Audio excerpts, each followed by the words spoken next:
आज हम लोग एक्सरसाइज 4.6 करने वाले हैं क्लास 6 में के लिए। ये सर्कल के बारे में हम लोग आज डिस्कशन करेंगे। इस बोर्ड पे मैंने यहां पर एक पॉइंट लगा लिया, आप देख पा रहे होंगे एक पॉइंट।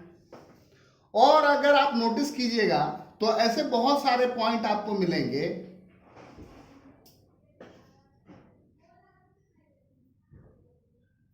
आप यहां पे बहुत सारे पॉइंट देख रहे हैं, मैं सबों के नाम नहीं लिख रहा हूं, जस्ट इस एक पॉइंट का नाम लिख ले रहा हूं ओ। अब एक ये वाला पॉइंट ले लेता हूं, इसका नाम रख देता हूं ए। ये एक पॉइंट ले लेता हूं, इसका नाम रख देता हूं बी। ये एक पॉइंट ले लेता हूं, इसका नाम रख देता हूं डी। ये एक पॉइंट ले लेता हूं, इसका नाम रख देता हूं सी। तो आप क्या देख रहे हैं कि ओडी का डिस्टेंस बड़ा है ओसी के डिस्टेंस से, और ओए का डिस्टेंस लगभग इक्वल है ओबी के डिस्टेंस के। और अगर हम इस तरीके से देखें तो इस सेम डिस्टेंस पे हम यहां पर बहुत सारा पॉइंट लगा सकते हैं। यानी अगर एक पॉइंट हमने ले लिया ओ, तो उसे सेम डिस्टेंस पे हम बहुत सारे पॉइंट ले सकते हैं,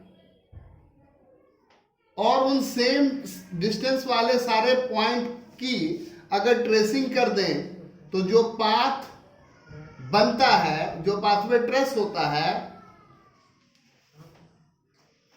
और उसके अंदर का एरिया जो इंक्लोज हुआ, that is named as the circle. तो ये एक नोशन है। और जिस पॉइंट से हमने ये सारा डिस्टेंस के बारे में डिस्कशन किया था, वो पॉइंट कहलाता है सेंटर। यानी यहां पर ये, इसका नाम अगर हम ओ रखें तो ओ इज द सेंटर।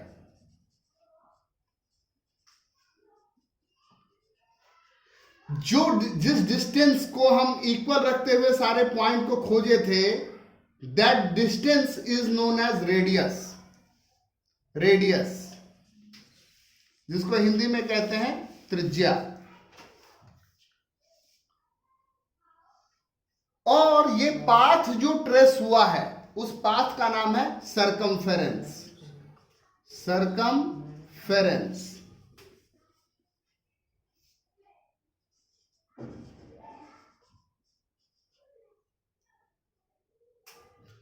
तो मुझे लगता है कि कुछ बेसिक नोशन आपके दिमाग में क्लियर हुआ होगा कि किन किन चीजों के बारे में हम बात कर रहे हैं।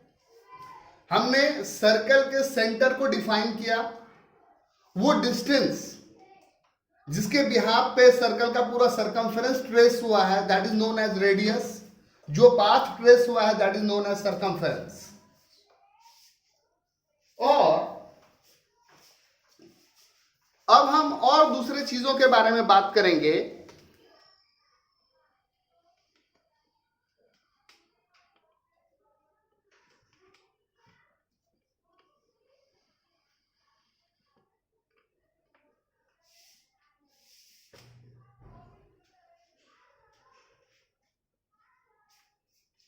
आइए डायग्राम को देखते हैं।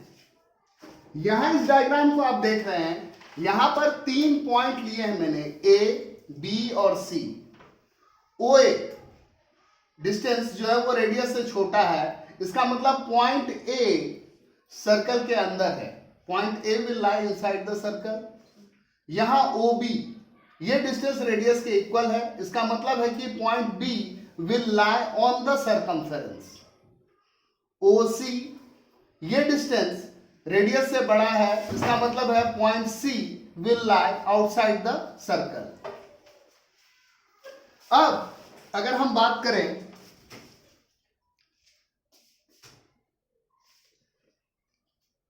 तो हम देख रहे हैं इस बगल वाले फिगर में कि सर्कमफेरेंस पे हमने कुछ पॉइंट्स लिए हैं और उसको ज्वाइन किया है। तो ये लाइन जो सरकमफेरेंस के 2 पॉइंट को ज्वाइन कर रही है, it is called chord. A line segment joining 2 points on circumference is called is called cord.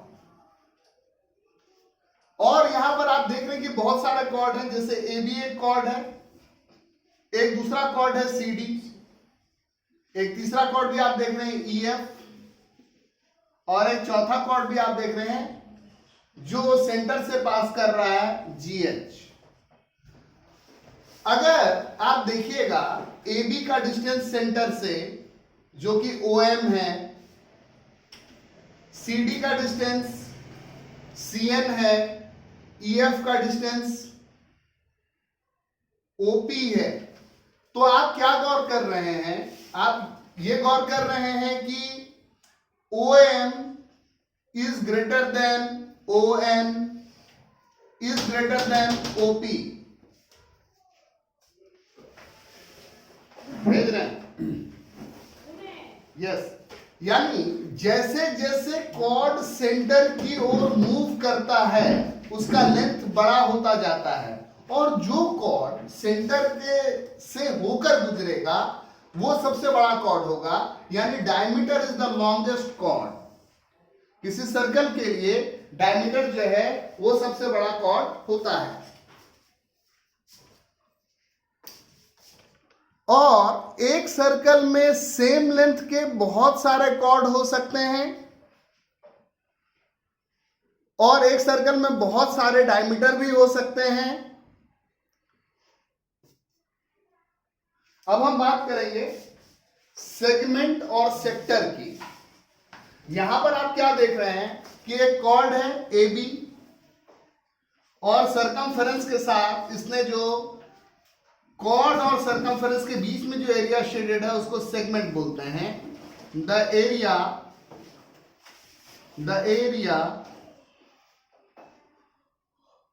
Between chord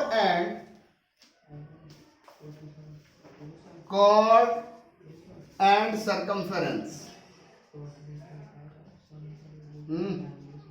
cord and circumference के बीच का जो एरिया है उसको सेगमेंट बोलते हैं। डायमीटर का आधा, अगर ये एक डायमीटर है तो इसका आधा रेडियस होता है, यानी रेडियस इक्वल्स डायमीटर बाय 2। अब अगर दो रेडियस लिया जाए, यहां पर मैंने दो रेडियस लिया है ओ ए और ओ बी, और सरकमफेरेंस के बीच का जो एरिया है उसको सेक्टर बोलते हैं। The area between two radii and circumference,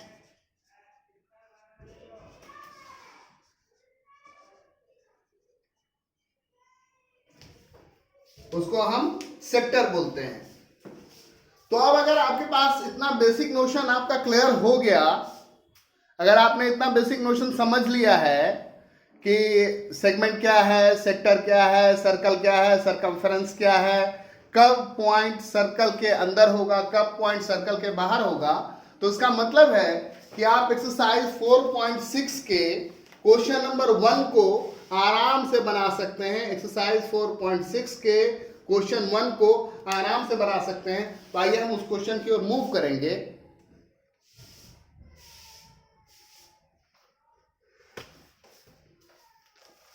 question को आप एक बार देख लीजिए, क्वेश्चन में क्या आपसे पूछा जा रहा है।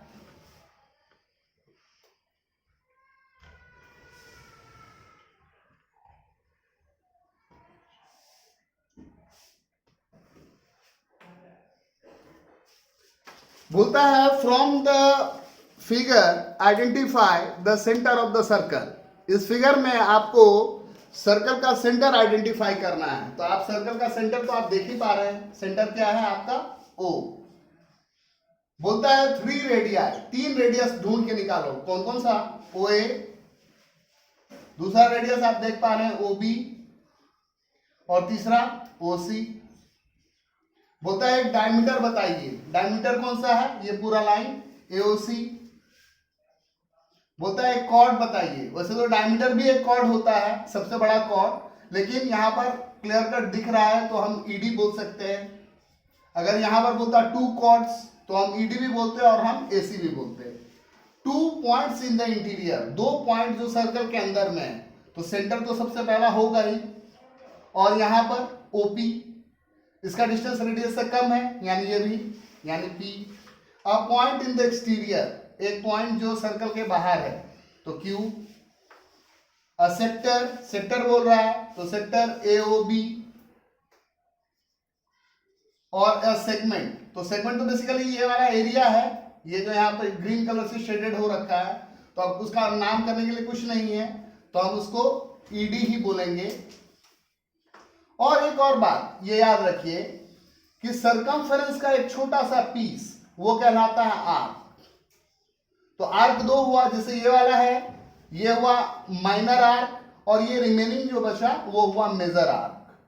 आप अगले क्लासेस में सीखेंगे कि सेक्टर का एरिया कैसे निकालते हैं, सेगमेंट का एरिया कैसे निकालते हैं, लेंथ कैसे निकालते हैं, आर्क की लेंथ कैसे निकालते हैं, सर्कल का सरकमफेरेंस कैसे निकालते हैं, सर्कल का एरिया कैसे निकालते हैं।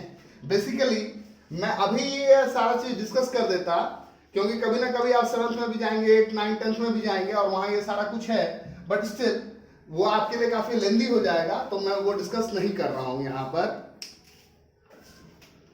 मुझे लगता है कि अब आप क्वेश्चन नंबर 2, 3, 4 जो है इसका आप खुद कर सकते हैं। अगर नहीं बन रहा है तो कमेंट करके हमसे पूछ सकते हैं, मैं बता दूंगा।